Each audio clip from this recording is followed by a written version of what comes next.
Before the Normans set foot on its shores, England was not the unified nation we know today but rather a patchwork of often warring Anglo-Saxon kingdoms, a land divided by ambition and tradition. Wessex, known for its resilient kings, Mercia, a kingdom of vast farmlands and strategic importance, Northumbria, a land of rugged beauty and fierce independence, each with its own distinct customs, laws, and fiercely independent warriors, ready to defend their land at a moment's notice. The echoes of Old English resounded in grand mead halls, where stories were sung and alliances forged, and Christianity was just beginning to take root, slowly transforming the spiritual landscape. But the greatest and most persistent threat came from the sea, carried on the long ships of the Vikings, who raided coastal settlements, established permanent settlements, and ultimately forced the disparate English kingdoms to unite against a common enemy. King Alfred of Wessex, a scholar and a warrior, bravely held them back, preserving Anglo-Saxon culture, but it was his grandson, the ambitious and strategic Athelstan, who truly united England under a single crown, forging a nation from fragmented territories. This unification was cemented after a decisive and hard-fought victory at Brunanburh in 937, a battle that echoed through the ages.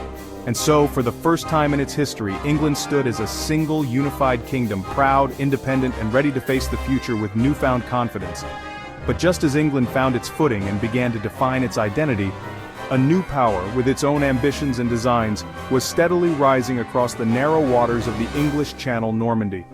The Normans, though descended from Vikings themselves, were a people transformed by time and circumstance, having adopted the language, customs, and sophisticated culture of the French court, and in doing so, had become some of the most formidable and disciplined soldiers in all of Europe. Their ambitions, fueled by a thirst for land and power, would soon collide head-on with England's carefully constructed destiny.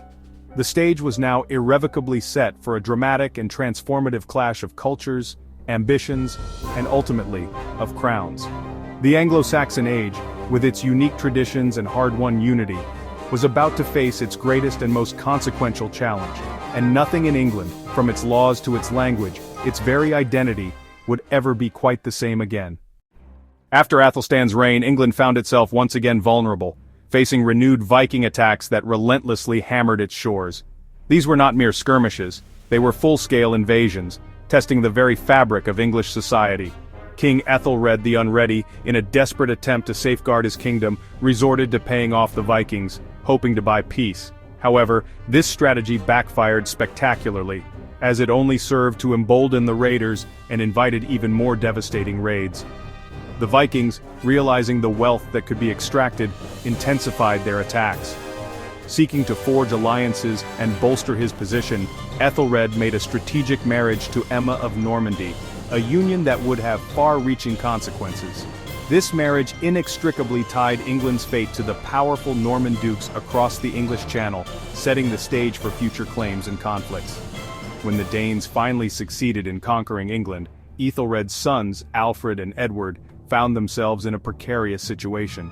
They fled to the relative safety of Normandy, where they spent their formative years growing up as Norman nobles, absorbing the culture and customs of their new home. Edward eventually returned to England in 1042, ascending to the throne as king. However, his long exile had profoundly shaped him, making him arguably more Norman than English in his outlook and sympathies. He surrounded himself with Norman friends, bringing them into positions of power and influence within the English court. This favoritism towards the Normans deeply angered the Anglo-Saxon elite, particularly the powerful Godwin family, who saw their own influence waning. As Edward grew older and weaker, tensions reached a boiling point over the increasingly critical question of succession. According to Norman sources and historical accounts, Harold Godwinson, the most powerful and ambitious earl in England, found himself shipwrecked on the coast of Normandy under somewhat mysterious circumstances. While there, he allegedly swore a solemn oath to support Duke William's claim to the English throne upon Edward's death. Whether this oath was given freely or extracted under duress remains a subject of intense historical debate, but it provided William with the justification, or perhaps the excuse, he needed to pursue his ambitions. When Edward finally died childless, leaving no clear heir to the throne, the stage was irrevocably set for a dramatic and bloody showdown between competing claimants.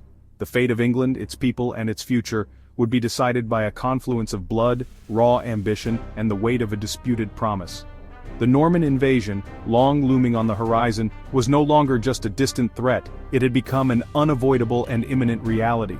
The future of England, its very identity, hung precariously in the balance, teetering on the edge of a knife. The next chapter in England's history would be brutally written in the fires of war and the blood of its people, and the world would never forget the earth-shattering events that were about to unfold, forever changing the course of history. 1066. England's most famous year began with King Edward's death and Harold Godwinson's swift coronation. But two rivals, Harold Hardrada of Norway and Duke William of Normandy, both claimed the throne. First, Hardrada invaded from the north. Harold marched his army to Stamford Bridge and won a stunning victory. But as the English celebrated, William landed in the south. Harold's exhausted army raced to Hastings, where two worlds collided: English shield wall against Norman cavalry. The Battle of Hastings raged all day. The English held firm, but William's tactics and persistence wore them down. Late in the fight, Harold was killed famously by an arrow to the eye. With their king dead, English resistance collapsed. William had conquered England. The Anglo-Saxon era ended in a single bloody day. The Norman age had begun. England would never be the same. The world watched as a new chapter unfolded. William the Conqueror didn't just take the throne, he transformed England. The old Anglo-Saxon elite was swept away, replaced by William's loyal Norman followers. To control the land, William introduced feudalism and built castles everywhere, first wooden, then stone, like the Tower of London. These castles were both fortresses and symbols of Norman power. French became the language of the court, law, and the elite. Old English was pushed to the margins. This created a deep cultural and linguistic divide between rulers and ruled. Norman influence reshaped everything: law, architecture, even the church. For centuries, England was a land of two cultures: French-speaking lords and English-speaking peasants. The conquest left a mark on every aspect of life. England became a French colony, in all but name. The effects of this collision would echo for generations. The English identity was forever changed. The Norman legacy was here to stay. The Norman Conquest tied England's fate to France. William was King of England and Duke of Normandy, a king at home, but a vassal in France. This dual role created constant tension and entangled England in continental politics. The English king and his barons held lands on both sides of the Channel, moving courts and armies between London and Normandy. English and French affairs became inseparable. Wars and alliances on the continent shaped English policy for generations. Henry I, William's son, spent much of his reign defending these cross-channel lands. The Channel became a highway, not a barrier, for the Anglo-Norman elite. England's resources were poured into continental wars. The destinies of England and France were now locked together. The seeds of centuries of rivalry had been sown. After Henry V's death, England plunged into chaos. His daughter Matilda was named heir, but the barons refused a woman ruler and backed Stephen of Blois. Civil war erupted. The anarchy, with lawlessness and devastation across the land. Normandy slipped from English control as Matilda's husband Geoffrey of Anjou seized it. The war ended in compromise. Stephen would rule, but Matilda's son Henry would succeed him. In 1154, Henry II became king, inheriting England, Normandy, and Anjou. This marked the rise of the Angevins, or Plantagenets. Henry's realm stretched from Scotland to the Pyrenees, a new, even greater cross-channel empire. The connection between England and France grew stronger and more complex. A new age of English power on the continent had begun. Henry II's Angevin Empire was the mightiest in Western Europe, a sprawling domain that stretched across the English Channel. It represented a formidable concentration of power, overshadowing many of its contemporaries. This vast realm was largely thanks to his strategic and advantageous marriage to Eleanor of Aquitaine, a woman of immense wealth and influence in her own right. Through this union, Henry II ruled over more French land than the French king himself, a situation that was both unprecedented and deeply unsettling to the French monarchy.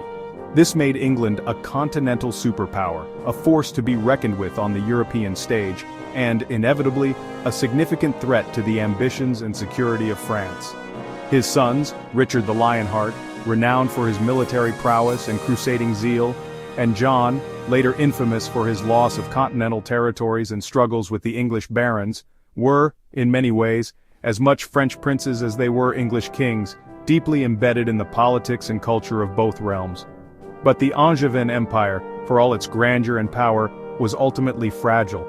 It was held together primarily by the strength, will, and political acumen of the ruler, a single point of failure in a complex web of loyalties and interests.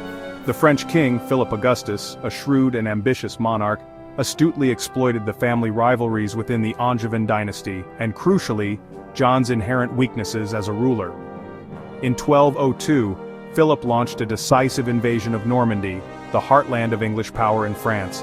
And by 1204, after a series of military defeats and political missteps by John, Normandy was irrevocably lost to France. The loss of Normandy was a pivotal turning point in English history, a moment that reshaped the political landscape and redefined England's relationship with the continent. It forced English nobles, many of whom held lands on both sides of the Channel, to make a difficult choice, to definitively choose sides and declare their primary allegiance.